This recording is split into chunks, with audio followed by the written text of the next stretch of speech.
வணக்கம் நண்பர்களே. இன்றைக்கி பராசக்தி படம் பார்த்தேன். அதை பற்றி உங்கள் கூட கொஞ்சம் பேசலாம்னு நினைக்கிறேன். 60களில் நடந்த இந்திய எதிர்ப்பு போராட்டத்தை பற்றின ரொம்ப முக்கியமான கருத்தை மையமாக வச்சு எடுத்திருக்காங்க படம். அது எப்படி வந்திருக்குன்னு நம்ம இப்போ பார்ப்போம். படத்தில் நடித்த நடிகர்கள் அனைவரும் ரொம்ப நல்லா பண்ணியிருக்காங்க. முக்கியமாக ரவி ரொம்ப சிறப்பாகவே அதில் நடிச்சிருக்காரு. ஆர்ட் டைரக்ஷனை பற்றி சொல்ல வேண்டாம், ரொம்ப சிறப்பாக இருக்குது. ஆனால் கதையாக பார்த்திங்கன்னா இது 60களில் நடந்த இந்திய எதிர்ப்பு போராட்டத்தை அதோடைய வீச்சை இன்றைக்கி இருக்கிற தலைமுறைக்கு கொண்டு போய் சேர்த்துருக்கான்னு கேட்டிங்கன்னா கொஞ்சம் கடினம் தான் சொல்லுவேன்.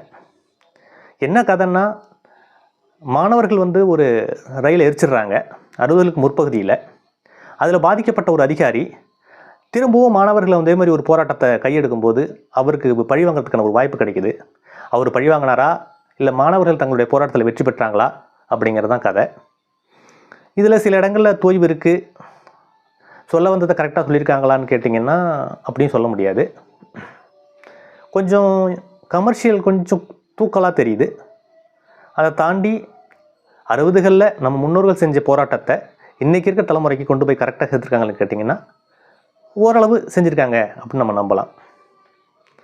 மற்றபடி ஒரு மீடியமான ஒரு கமர்ஷியல் படமாக தான் நினைக்கிறேன். நன்றி.